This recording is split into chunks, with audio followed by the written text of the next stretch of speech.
Hello friends, welcome to Bismi Samayal. இன்னைக்கு நம்மளோட வீடியோல ஒரு ஸ்பெஷலான ரெசிபி தான் பார்க்க போறோம். தலப்பாக்கட்டி மட்டன் பிரியாணி எப்படி செய்றதுன்னு பார்க்கலாம்.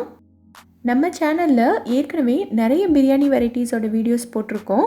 Mutton biryani, chicken biryani, vegetable பிரியாணின்னு சொல்லிட்டு நிறைய வெரைட்டிஸ் இருக்கு. இன்னைக்கு நம்ம தலப்பாக்கட்டி பிரியாணி எப்படி செய்றதுன்னு பார்க்கலாம். இன்னைக்கு நான் இதை ரொம்ப ஈஸியாக ப்ரெஷர் குக்கர்லேயே செஞ்சு காட்டுறேன். தலப்பாக்கட்டி பிரியாணி பண்ணுறதுக்கு நம்ம ஃபஸ்ட்டு ஒரு மசாலா ரெடி பண்ணிடலாம். ஒரு சின்ன மிக்ஸி ஜார் வச்சுருக்கேன். இதில் இந்த சைஸில் 4 பட்டை,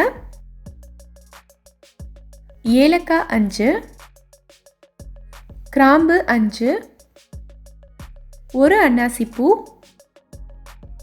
ஒரு ஜாவித்ரி, அப்புறம் கொஞ்சமாக இந்தளவுக்கு கல்பாசி, பெப்பர் 1 டீஸ்பூன், 1 டீஸ்பூன் சோம்பு, அப்புறம் அரை டீஸ்பூன் அளவுக்கு சீரகம், அப்புறம் கடைசியாக 2 பிரியாணி இலை சேர்த்துக்கலாம்.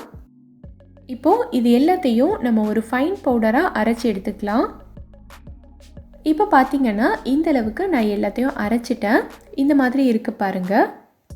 இப்போது இது எல்லாத்தையும் நம்ம ஒரு குட்டி பவுலில் ட்ரான்ஸ்ஃபர் பண்ணிக்கலாம். இந்த மசாலாவை தான் நம்ம பிரியாணிக்கு யூஸ் பண்ண போகிறோம். இது இருக்கட்டும். அடுத்ததாக மறுபடியும் இன்னொரு ஜாரில் 30 சின்ன வெங்காயம் எடுத்திருக்கேன். இதை உள்ளே சேர்த்துக்கிறேன்.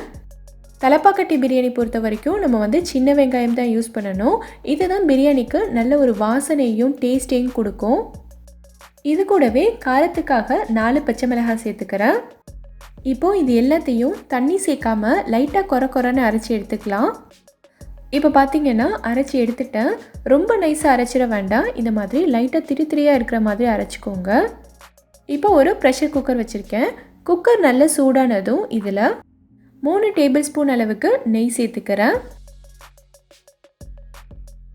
கூடவே 3 டேபிள் ஸ்பூன் அளவுக்கு எண்ணெயும் சேர்த்துக்கிறேன்.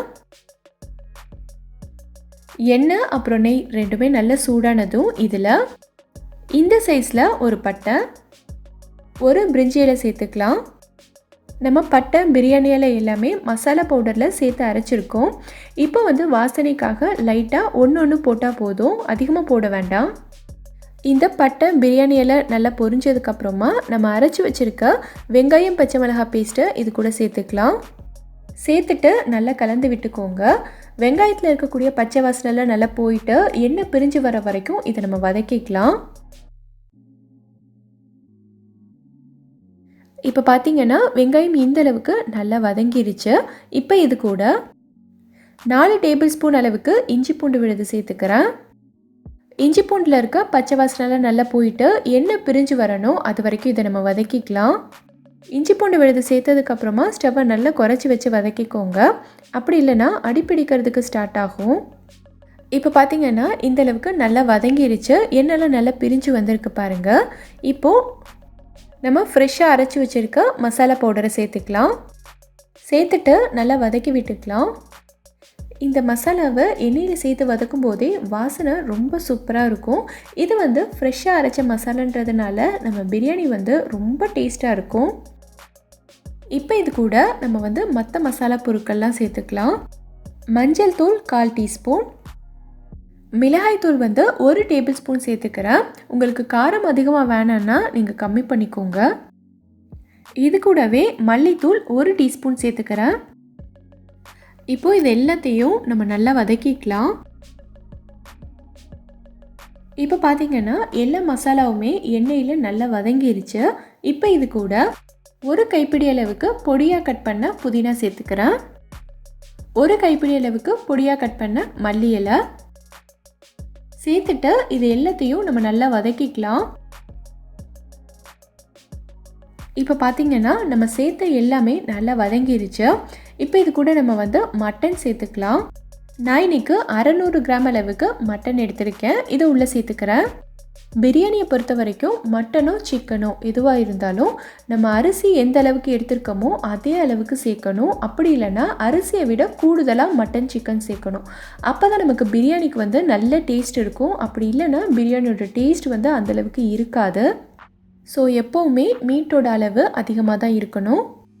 இந்தளவுக்கு நல்லா கலந்து விட்டதுக்கப்புறமா இது கூட 3 டேபிள் ஸ்பூன் அளவுக்கு தயிர் சேர்த்துக்கிறேன். கூடவே பாதி லெமனோட ஜூஸும் சேர்த்துக்கிறேன். சேர்த்துட்டு நல்லா கலந்து விட்டுக்கலாம். இப்போ இது கூட மட்டன் வேகிறதுக்கு நம்ம தண்ணி சேர்த்துக்கலாம். நீங்கள் அரிசி எந்த கப்பில் அளந்து எடுத்தீங்களோ அதே கப்பில் தான் தண்ணியும் அளந்து எடுக்கணும். அரிசி எடுத்த அதே கப்பில் நான் 1 கப் அளவுக்கு தண்ணி மட்டும் இப்போ உள்ளே சேர்த்துக்கிறேன்.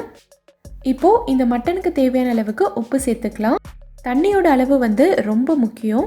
அப்போ தான் நமக்கு பிரியாணி பர்ஃபெக்டாக வரும். ஸோ நான் சொன்ன மாதிரி தண்ணியோட அளவு சேர்த்துக்கோங்க. இது எல்லாத்தையும் ஒரு தடவை நல்லா கலந்து விட்டுக்கலாம். இப்போது குக்கரை மூடி வெயிட் சேர்த்து ஸ்டவ்வை மீடியம் ஃப்ளேமில் வச்சு 5 விசிலுக்கு நல்லா வேக விட்டுருங்க. இப்போ பார்த்தீங்கன்னா குக்கரில் இருக்க ப்ரெஷர் எல்லாம் நல்லா ரிலீஸ் ஆயிடுச்சு. நம்ம ஓப்பன் பண்ணி பார்க்கலாம். மட்டன் நல்லா குக் ஆகிருக்கு. நான் இன்னைக்கு என்னோட கப்பில் 2 கப் அளவுக்கு சீரக சம்பா அரிசி எடுத்திருக்கேன். ஸோ நான் இன்னைக்கு மொத்தமாக 3 கப் அளவுக்கு தண்ணி சேர்க்கணும்.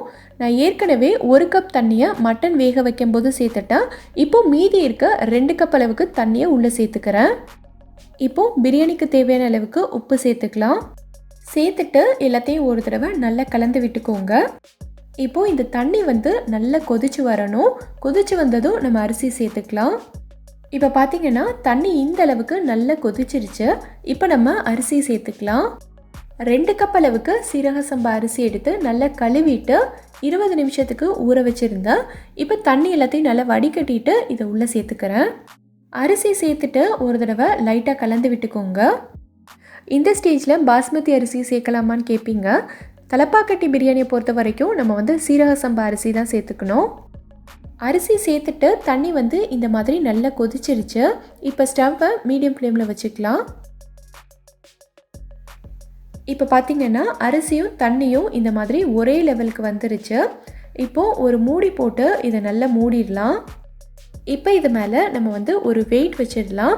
அப்போ தான் உள்ளே இருக்க சூடான காற்று எதுவும் வெளியில் போகாது. நான் இன்றைக்கி இந்த ப்ரெஷர் குக்கரில் தண்ணி பிடிச்சி வச்சுருக்கேன். உங்களுக்கு அடிப்பிடிக்கும்னு நினச்சிங்கன்னா இந்த மாதிரி ஒரு தோசை தவாவை நல்லா சூடு பண்ணிவிட்டு அடியில் வச்சுருங்க. அப்போ அடிப்பிடிக்கிறதுக்கான சான்ஸ் ரொம்ப கம்மி. இப்போது ஸ்டவ்வை குறைச்சி நல்ல லோ ஃப்ளேமில் வச்சுட்டு ஒரு 10 நிமிஷத்துக்கு அப்படியே விட்டுருங்க. 10 நிமிஷத்துக்கு அப்புறமா ஸ்டவ் ஆஃப் பண்ணிக்கலாம். ஸ்டவ்வை ஆஃப் பண்ண உடனேவே நம்ம ஓப்பன் பண்ணி பார்க்க வேண்டாம். இன்னும் ஒரு 5 நிமிஷத்துக்கு அப்படியே விட்டுட்டு அதுக்கப்புறமா ஓப்பன் பண்ணி பார்க்கலாம். இப்போது 5 நிமிஷத்துக்கு அப்புறமா நான் ஓப்பன் பண்ணி பார்க்குறேன். இப்போ பார்த்தீங்கன்னா நம்ம பிரியாணி எவ்வளோ சூப்பராக வந்திருக்கு பாருங்கள். அரிசி எவ்வளோ உதிரி உதிரியாக வந்திருக்கு பாருங்கள். கொஞ்சம் கூட ஒட்டவே இல்லை. பிரியாணி ரொம்ப பர்ஃபெக்டாக வந்திருக்கு. இதே ரெசிப்பியை நீங்களும் ட்ரை பண்ணி பாருங்கள். ட்ரை பண்ணிவிட்டு எப்படி வந்ததுங்கிறத கீழே இருக்கக்கூடிய கமெண்ட் பாக்ஸில் எனக்கு சொல்லுங்கள். இந்த வீடியோ பிடிச்சிருந்தா லைக் பண்ணுங்கள். உங்கள் ஃப்ரெண்ட்ஸ் உங்கள் ஃபேமிலி மெம்பர்ஸ் கூட இந்த வீடியோவை ஷேர் பண்ணுங்கள். மறக்காமல் நம்ம பிஸ்மி சமையலுக்கு சப்ஸ்கிரைப் பண்ணிவிட்டு பக்கத்தில் இருக்கக்கூடிய பெல் ஐக்கானே கிளிக் பண்ணி அதில் ஆல்ங்கிற ஆப்ஷனையும் செலக்ட் பண்ணுங்கள். தேங்க்யூ.